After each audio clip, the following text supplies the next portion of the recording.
On January 9th, 2024, a 13-year-old girl sent a text message that would become her last words to anyone. "Don't forget, be there before 3, she wrote. "I will let you know when I'm leaving the school. If you're not there, I will wait." Then she added something that still haunts investigators today. "Send OK if you've seen the message so I can delete your number." The response came at 2:23 p.m. Just one word. "OK." Within hours, Nazia Harris would vanish from a Detroit street, captured one final time on surveillance camera, walking away from her school bus stop. Her body has never been found, but prosecutors say they have enough evidence to prove she's dead, and they know exactly who killed her. His name is Jarvis Buts, a 42-year-old convicted sex offender who had already served 11 years in prison for abusing children.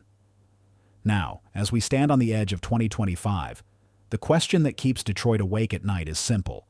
Will the trial scheduled for October finally deliver the justice Nazia deserves? Or will a monster walk free because the system failed one more time?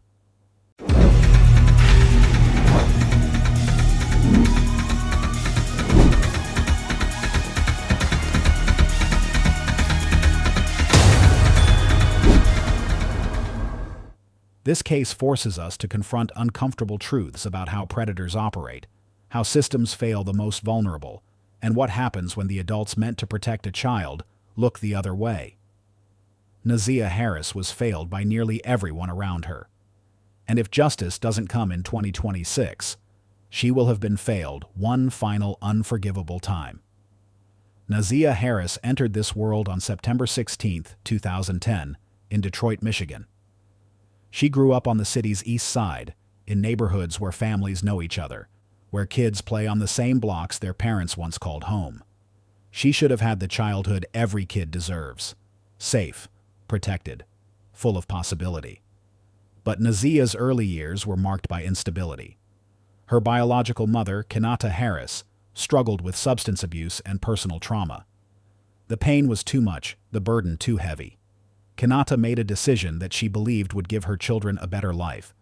She allowed Nazia's grandmother, Annette Harris, to become the legal guardian, to adopt both Nazia and her brother. On paper, this should have meant safety. Grandmothers are supposed to be protectors, the ones who spoil you with love and keep danger at arm's length. But what Nazia walked into was a crowded household with 6 children under one roof, including foster kids. And more troubling than the crowded conditions was who had access to that home. Who walked through those doors whenever he pleased. Who treated those children like his personal hunting ground. By January 2024, Nazia was 13 years old and in 8th grade at J. Clark Preparatory Academy. Her teachers and classmates knew her as energetic, social, always connected to her friends through her phone and social media. She had dreams. She had favorite classes and favorite songs. She took selfies like any teenager. She laughed with her friends. She lived in that space between childhood and young adulthood where you're figuring out who you are, testing boundaries, craving independence while still needing protection. But underneath the normal teenage exterior, Nazia was carrying a secret that should never burden a child. She was pregnant. And the man responsible was someone who should have been a protective figure in her life, someone who had 5 children with her own aunt, someone who had known her since she was 2 years old, someone who had been grooming her for years, waiting for the moment when she was vulnerable enough, isolated enough, confused enough to fall into his trap. Nazia's father, Marvin Jenkins, had passed away in 2023. The loss left a hole in her life, removing one of the few male figures who might have noticed what was happening to her. Without him, she was even more exposed, even more at risk, and the predator who had been circling her since childhood moved in for the kill.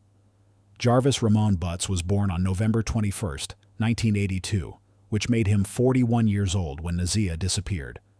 But his age is almost irrelevant compared to what matters most about him, his history. Buts was a registered sex offender. From 2003 to 2014, he served 11 years in prison for third-degree criminal sexual conduct involving minors and weapons charges. 11 years. More than a decade behind bars for abusing children. And when he got out, he went right back to doing what he did before. Only this time he was smarter about it, more calculated, more careful. By 2024, Buts had fathered at least 13 children with multiple women, though some sources suggest the number could be as high as 20. He wasn't just irresponsible, he was strategic.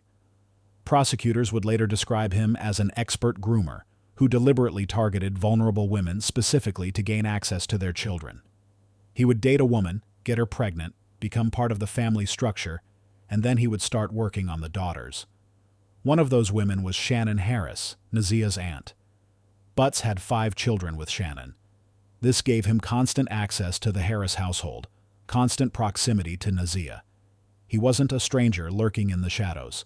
He was family. He was trusted, and that's exactly what made him so dangerous. Buts operated an auto repair shop at 9000 Connor in Detroit with a business partner named Cordell King. The shop became a central location in his predatory activities. He would regularly have young girls, including Nazia and her cousins, come to the shop to clean up or do chores in exchange for small amounts of money. On the surface, it seemed like he was teaching them responsibility, giving them pocket money. In reality, he was grooming them, isolating them, creating opportunities to be alone with them away from watchful eyes. His nickname was King, and in many ways, he acted like one, entitled, untouchable, ruling over a kingdom of women and children who he viewed as his property. He moved between multiple households, multiple beds, multiple lives. His girlfriends often didn't know about each other. His children were scattered across Detroit. He was secretive about his phone, paranoid about anyone looking at his messages, and for good reason. What was on that phone would eventually help put him behind bars. But before we get to January 9, 2024, we need to understand how Buts operated, how he turned a child into a victim without anyone noticing until it was too late. Digital evidence recovered during the investigation revealed that Buts had been grooming Nazia since at least September 2022, when she was just 11 or 12 years old. Text messages between them painted a disturbing picture of systematic abuse disguised as affection, of an adult man manipulating a child into believing their relationship was normal, even special. The messages were sexually explicit. Buts would request photographs. He would make inappropriate comments about her body. He would arrange secret meetings. And Nazia, a child desperate for attention and affection in a chaotic household, responded. She saved his number in her phone as B for life. She believed he cared about her. She believed he was different from the other adults who ignored her needs. She believed the lies he told her. By September 2023, the relationship had escalated. Nazia texted Buts that she had missed her period. She thought she might be pregnant.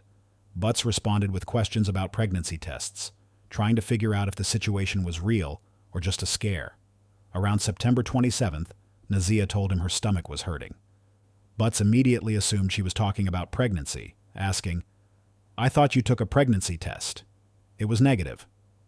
Nazia clarified that she was just talking about stomach pain, not pregnancy symptoms. But the pregnancy was real. On November 27, 2023, Nazia sent a message that left no room for doubt.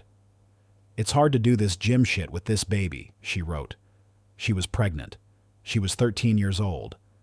And Jarvis Buts was the father. For most people, this news would trigger panic, shame, fear of consequences. For Buts, it triggered something else. Calculation. He had just beaten a weapons charge that should have sent him to prison. He was scheduled to surrender on January 9, 2024, to serve a sentence that would keep him locked up until December.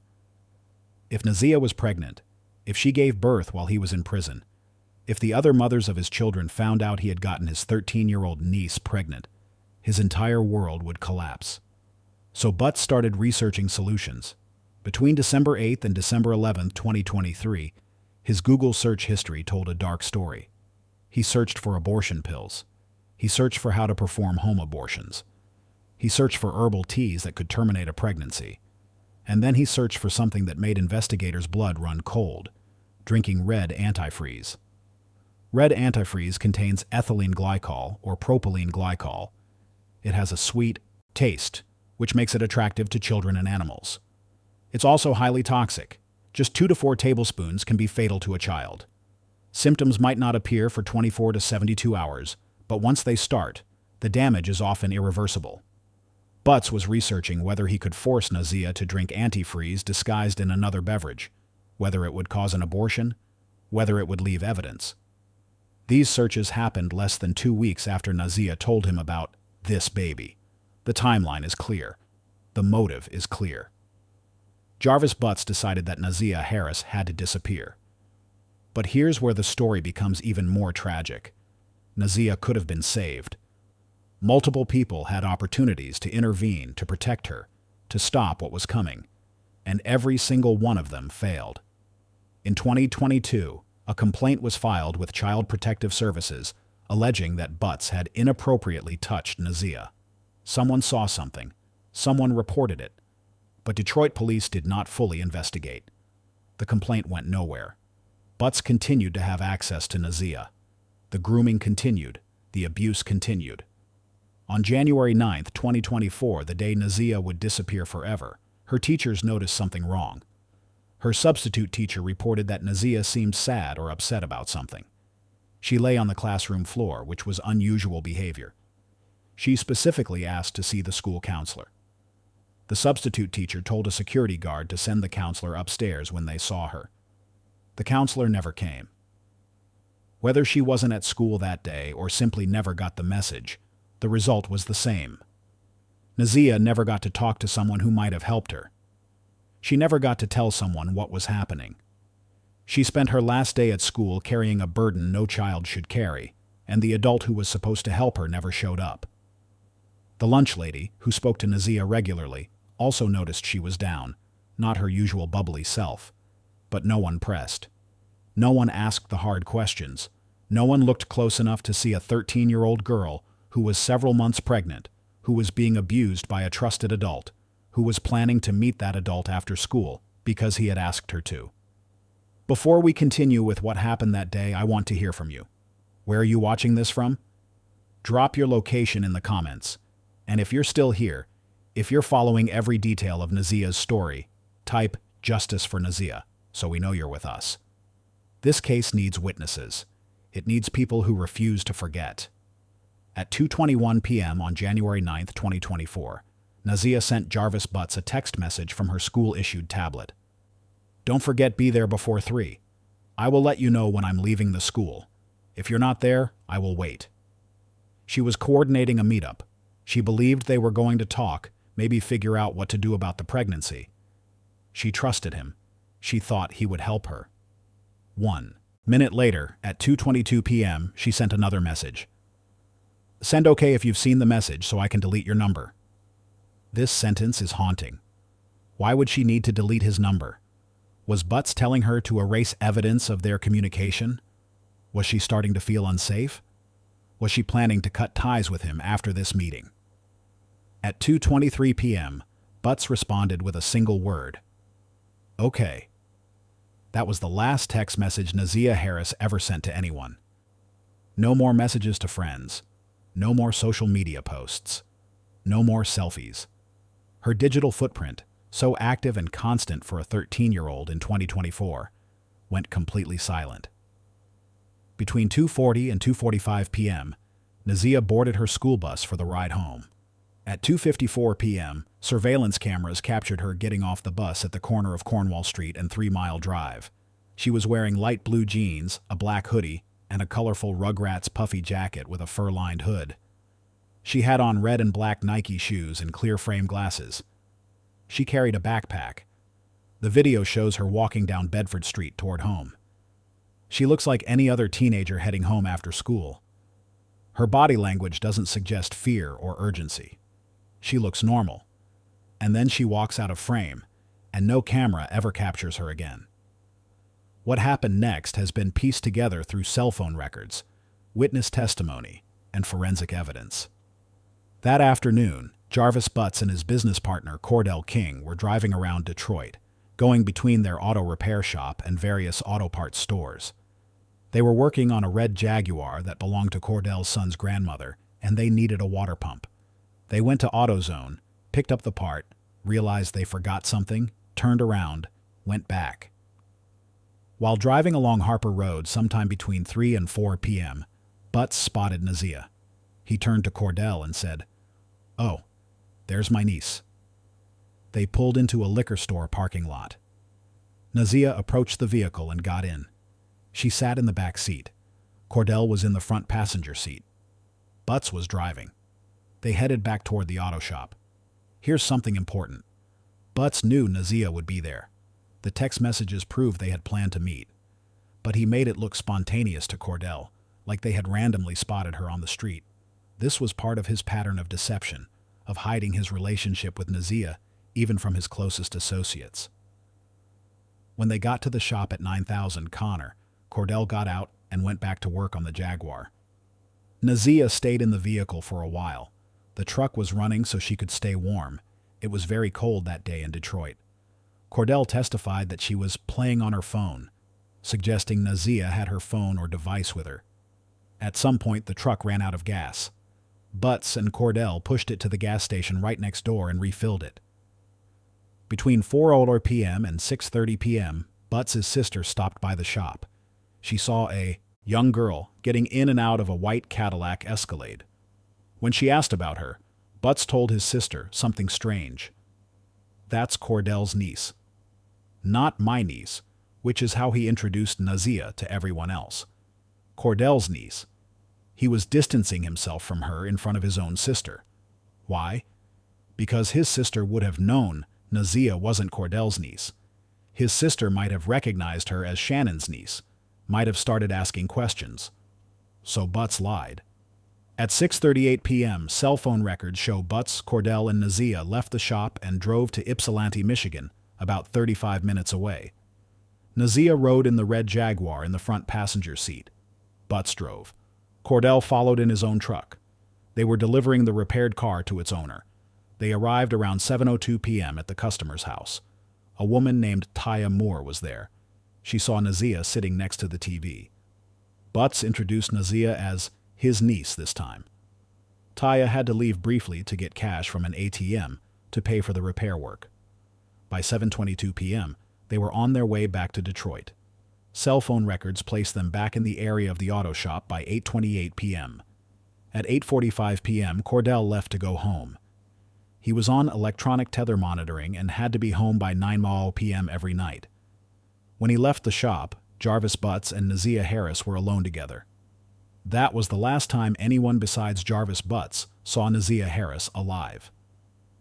Between 8:48 p.m. and 8:59 p.m., Buts's cell phone pinged near his home on Wilshire Street, where Angel Leonard lived. Angel was the mother of 2 of his children. Did Buts take Nazia with him to that house? Did he leave her at the shop? We don't know. No one from that household has testified about seeing anyone with Buts that night. Around 9:00 p.m., Buts drove to another girlfriend's house on Besford Street. Latricia Johnson had one daughter with Buts, a 2-year-old.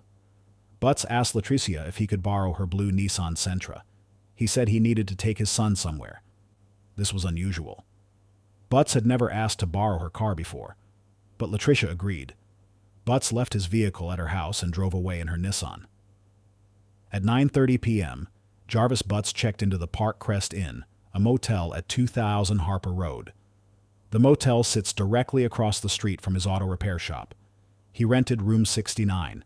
He signed the check-in sheet with his real name, phone number, and address. He paid, got a receipt. Buts was a regular at this motel. He brought different women there frequently. Staff knew him.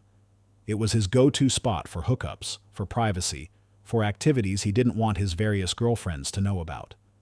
Cell phone records show Buts's phone remained in the area of the Park Crest Inn from 10:52 p.m. until 12:37 a.m. on January 10th. But here's something crucial. When investigators later searched room 69, they found no evidence that Nazia had ever been there. No DNA, no hair, no fingerprints, no blood, nothing. They swabbed the shower drain. They tested the bedding. They examined every surface. If Nazia had been in that room, if something violent had happened there, forensics should have found traces, but there was nothing. So where was Nazia? If she wasn't at the motel, where had Buts taken her, and what was he doing during those hours? At 1:11 a.m. on January 10th, Buts's phone pinged at a location in Midtown Detroit, 4 East Alexandrine Street. This was the address of yet another girlfriend, Rainey Rushing. The phone data shows he was there only briefly, maybe 2 minutes. Did he try to visit her and she wasn't home? Did he drop something off? We don't know. And then there's a gap. Between 1:11 a.m. and 8:00 a.m. on January 10th, we don't know where Jarvis Buts was or what he was doing. 7 hours unaccounted for. 7 hours when anything could have happened. At 8:00 a.m., Buts returned Latricia Johnson's Nissan Sentra. She needed it back to take her son to school. Later that day, or possibly the next day, Latricia couldn't remember exactly. She went to the auto shop with her daughter so Buts could spend time with the child. Her son was in the back seat of the Nissan, playing with something he had found. Latricia looked back and saw him holding a pair of clear frame glasses.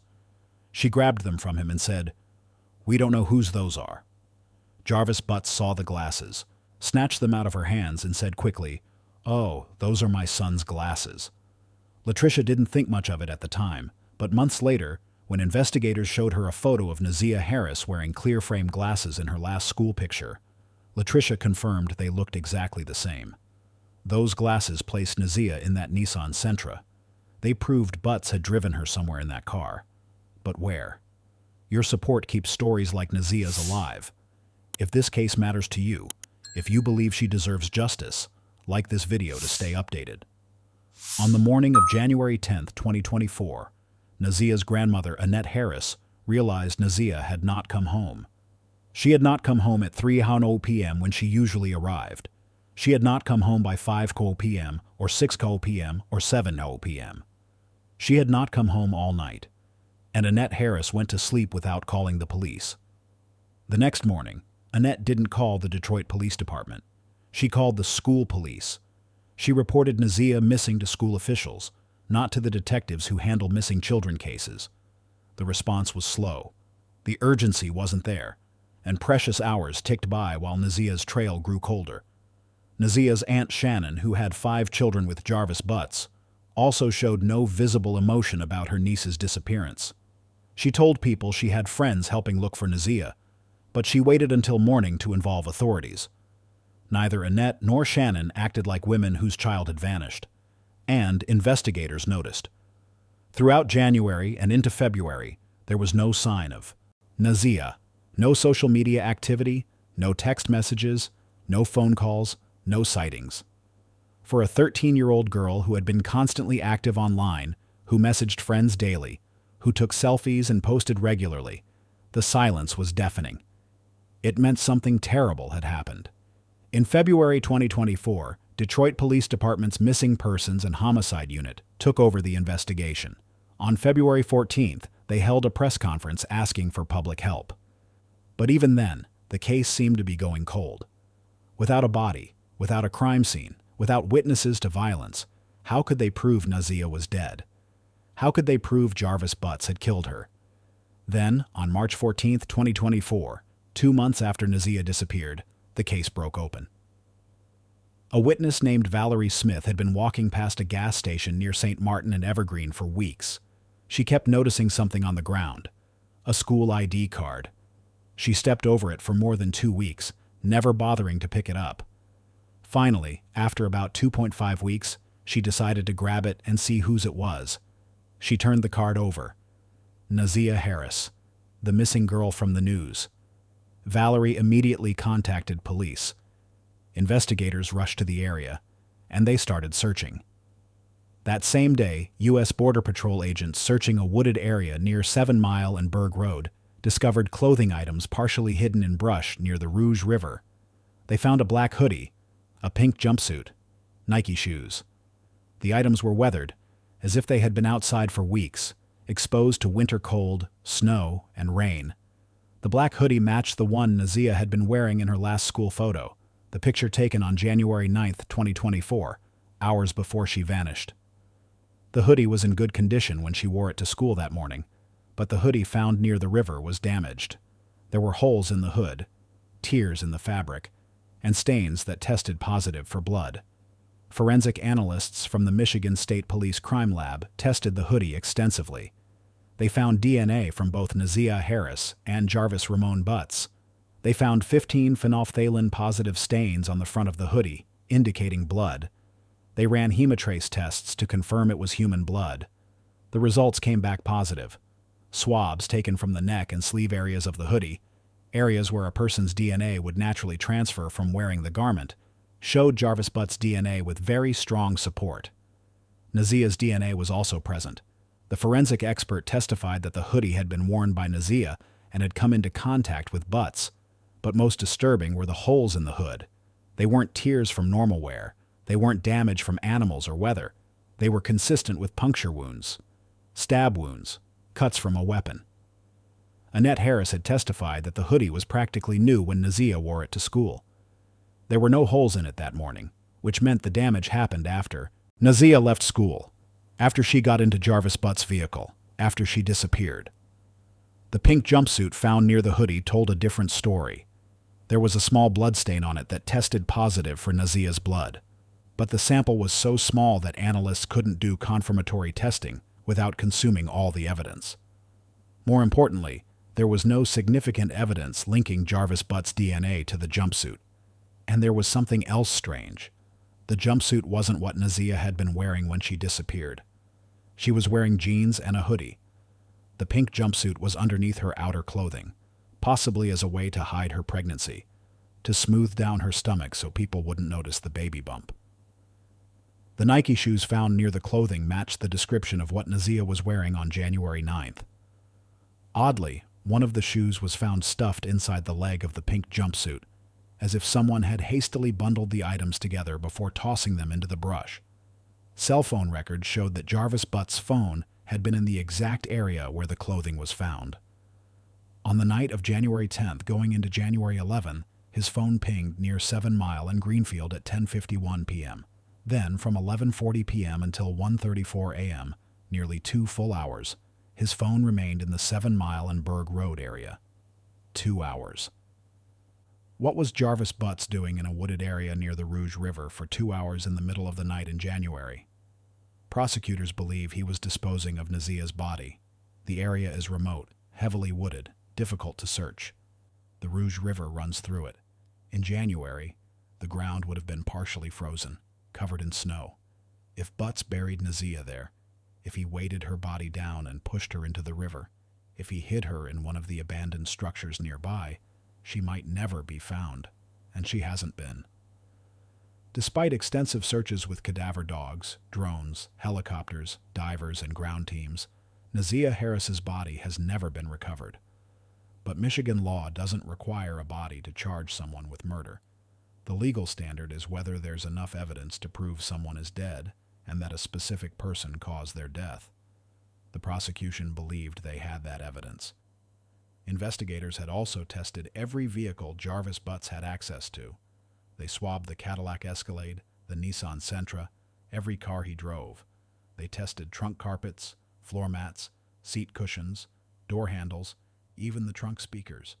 They ran cadaver dogs through the vehicles.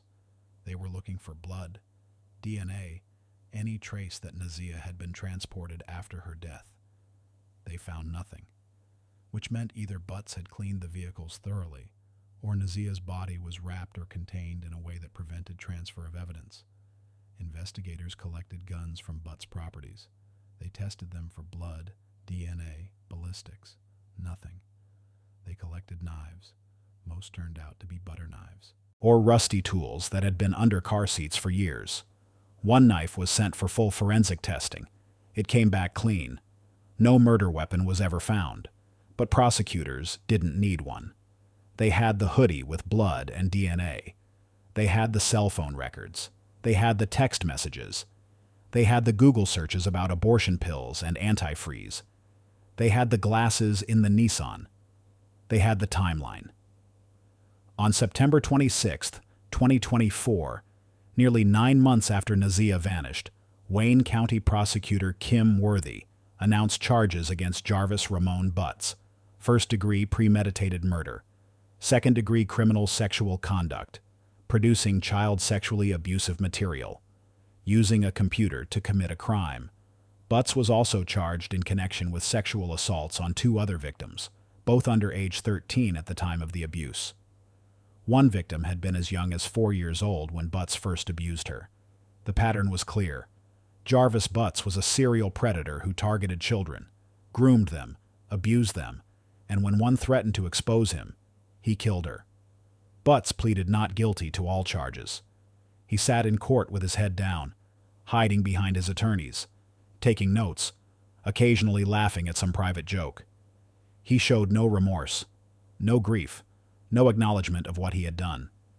In January 2025, exactly 1 year after Nazia disappeared, a preliminary examination was held to determine if there was enough evidence to send the case to trial. Over 4 days, witnesses testified. Cordell King took the stand and described January 9th. Latricia Johnson testified about the glasses. Butts' sister described seeing the young girl at the shop. Taya Moore confirmed Nazia had been in Ypsilanti. Cell phone experts walked through the location data. Forensic analysts explained the DNA findings. The substitute teacher and lunch lady described Nazia's last day at school.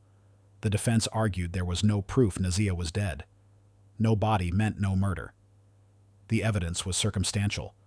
The cell phone pings didn't prove Butts had killed anyone. The DNA on the hoodie could have transferred innocently when Nazia was in his vehicle. The Google searches about abortion didn't prove he acted on them. The glasses could have belonged to anyone. But Judge Aaliyah Sabri disagreed. On January 9, 2025, exactly 1 year to the minute after Nazia sent her last text message, Judge Sabri ruled that the case would proceed to trial. Before announcing her decision, Judge Sabri did something extraordinary. She spoke directly about the failures that led to Nazia's death. She said that several people failed her. She talked about the CPS complaint that went uninvestigated. She talked about the school counselor who never showed up. She talked about the grandmother who waited until morning to report a missing child. She talked about the aunt who showed no emotion. She talked about the men who saw Jarvis Buts constantly surrounded by young girls and said nothing. Then Judge Sabri turned to Jarvis Buts and spoke to him directly. She said she had spent 4 days trying to figure him out. At first, she thought maybe he was cognitively impaired. Then she thought maybe he had the brain of a 10-year-old.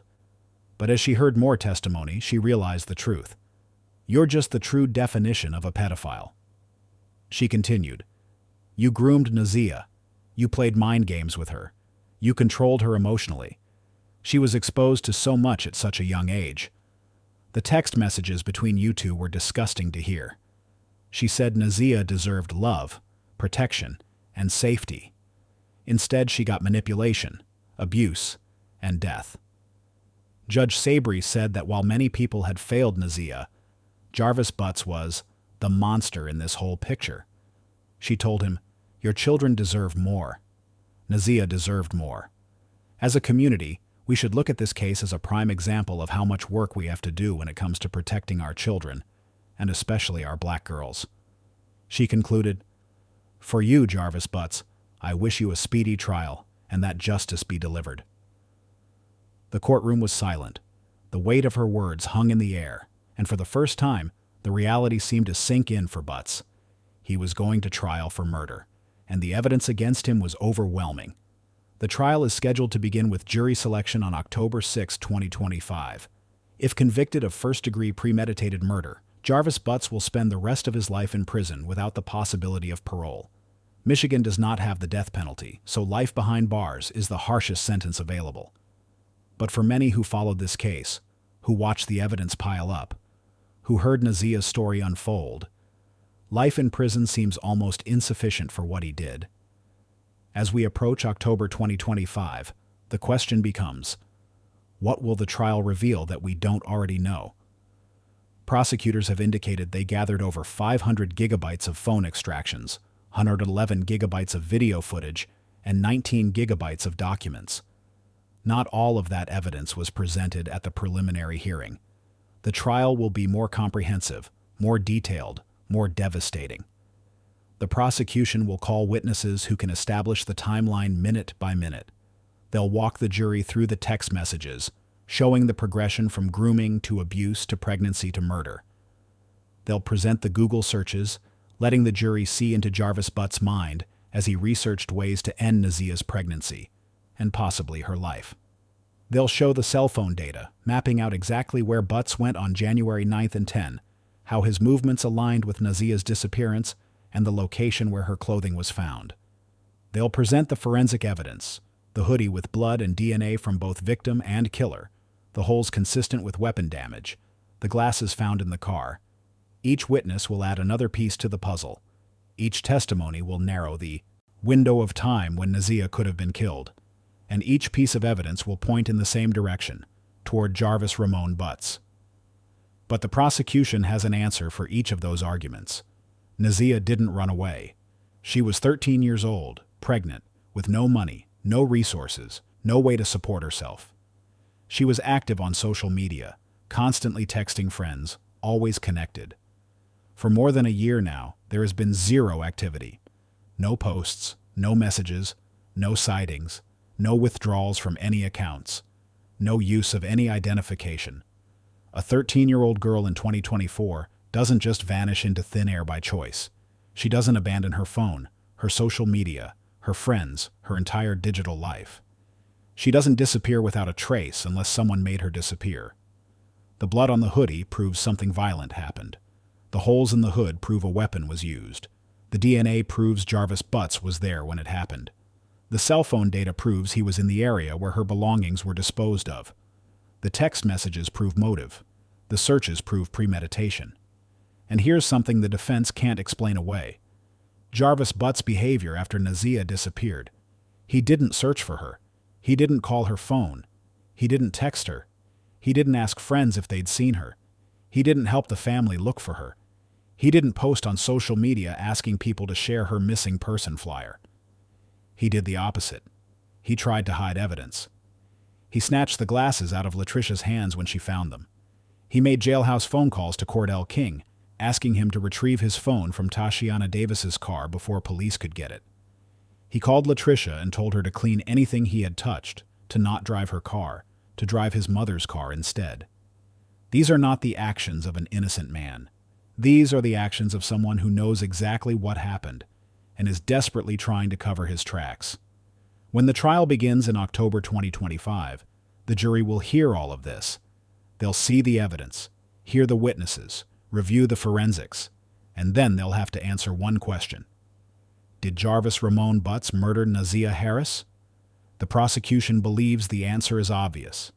The evidence, they say, is overwhelming. Even without a body, even without a murder weapon, even without eyewitnesses to the actual killing, the circumstantial evidence paints a clear picture. Nazia Harris is dead. Jarvis Buts killed her, and he did it to silence her before she could expose him as the monster he is. But trials are unpredictable. Juries are unpredictable. And without a body, there's always a risk that reasonable doubt could creep in, that one juror might hold out, that the case could end in a hung jury or even acquittal. So the question posed by this case is not just whether Jarvis Buts will be held accountable. It's whether the system that failed Nazia in life can at least deliver justice in death. It's whether prosecutors can overcome the challenge of proving a murder without a body. It's whether a jury can see past the reasonable doubt and recognize the truth staring them in the face. But this case is bigger than just one trial. It's a wake-up call about how predators move through our communities, how they hide in plain sight, how they exploit vulnerabilities and trust. Jarvis Buts wasn't some stranger lurking in the shadows. He was family. He was at family gatherings. He was trusted. He had access. And that's exactly what made him so dangerous. Predators know that parents worry about strangers. They teach their kids not to talk to people they don't know, not to get in cars with strangers, to scream and run if a stranger approaches them. But they don't always teach kids to be wary of the uncle who's always around, the boyfriend of their aunt, the man who gives them money for cleaning his shop. Buts used his relationships with women to gain access to their children. He would date a woman, get her pregnant, become part of the family structure. Once he was established as family, he had constant access to the children. He could be alone with them. He could groom them slowly, methodically, without raising suspicion. This is the reality of child sexual abuse in America. Most victims know their abusers. Most abusers are family members, trusted friends, authority figures. The monster isn't usually a stranger in a van. The monster is already in your home, at your dinner table, playing with your kids in the backyard. And that's why cases like Nazia's matter so much. They force us to confront uncomfortable truths. They make us question whether we're really protecting our children or just protecting our own comfort by pretending the danger isn't this close. If the trial results in a conviction, it won't bring Nazia back. It won't erase the trauma she endured. It won't undo the pregnancy, the fear, the final moments when she realized the man she trusted was going to kill her. But it will send a message that predators will be held accountable, that victims matter, that justice exists, even when the system fails to prevent the crime in the first place. And if the trial results in an acquittal, that's unthinkable. But we have to face the possibility. Without a body, without a confession, without eyewitnesses, there's always a chance. And if Jarvis Buts walks free, he'll go right back to doing what he was doing before. He'll find new victims. He'll father more children with vulnerable women. He'll groom more girls. He'll destroy more lives. That's why this trial matters. That's why 2026 has to be the year justice finally comes for Nazia Harris. Now it's up to 12 jurors. 12 people who will be selected in October 2025, who will sit through weeks of testimony, who will review hundreds of pieces of evidence, who will deliberate on whether the prosecution proved its case beyond a reasonable doubt. Those 12 people hold Nazia's legacy in their hands. They'll decide whether her death is answered with justice or whether the man who killed her goes free. They'll decide whether the system that failed to protect her in life can at least hold her killer accountable in death. As we move toward October 2025, Nazia's family continues to grieve. They don't have a body to bury. They don't have a grave to visit. They don't have closure. All they have is hope that the trial will bring answers, that justice will be served, that Nazia's killer will spend the rest of his life behind bars where he can never hurt another child. Nazia Harris should be alive today. She should be 15 years old, a freshman or sophomore in high school. She should be worried about grades and friendships and teenage drama. She should be taking selfies and posting on social media and figuring out who she wants to be. Instead, her body is somewhere in Detroit, hidden by a man who groomed her, abused her, got her pregnant, and killed her to keep his secret safe. She's been gone for more than a year now. Every birthday, every holiday, every milestone she should have experienced has passed without her. Her friends have moved on to high school. Her family has learned to live with a hole in their hearts that will never heal. And Jarvis Buts sits in Wayne County Jail, awaiting trial, still maintaining his innocence, still playing games, still trying to manipulate the system the way he manipulated Nazia. But the evidence doesn't lie. DNA doesn't lie. Cell phone towers don't lie. Google search history doesn't lie. And when all of that evidence is presented to a jury, when they see the full picture of what Jarvis Buts did, the verdict should be swift and certain. Guilty, on all counts. First-degree premeditated murder, criminal sexual conduct, child abuse. Every charge should stick, and the sentence should reflect the magnitude of his crimes. Life in prison without the possibility of parole. That's the justice Nazia deserves. Justice delayed is justice denied. Nazia has been waiting since January 9th, 2024, for someone to stand up for her, to fight for her, to ensure that her killer doesn't escape punishment. The trial in October 2025 is that moment. The verdict, hopefully coming before or early in 2026, is that answer. And when that verdict comes, when the foreman stands and reads guilty on the murder charge, when Jarvis Buts is led away in handcuffs to spend the rest of his life in prison, maybe then Nazia can rest. Maybe then her family can begin to heal.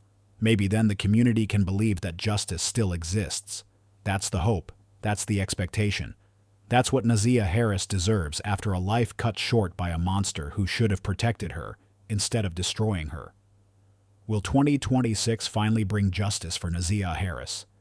If there's any fairness in this world, if the system works the way it's supposed to, if the jury sees the evidence and follows it to its logical conclusion, then yes, justice is coming, and Jarvis Ramon Buts will finally pay for what he did. Thank you for watching this difficult but important story. Nazia Harris can't speak for herself anymore, but we can speak for her. We can demand justice. We can ensure that her death wasn't in vain. If you believe Nazia deserves justice, please share this video. Let people know her name. Subscribe to our channel for updates as the trial approaches. Leave a comment sharing your thoughts. Thank you for being here. Thank you for caring. And thank you for standing with Nazia Harris as she waits for justice.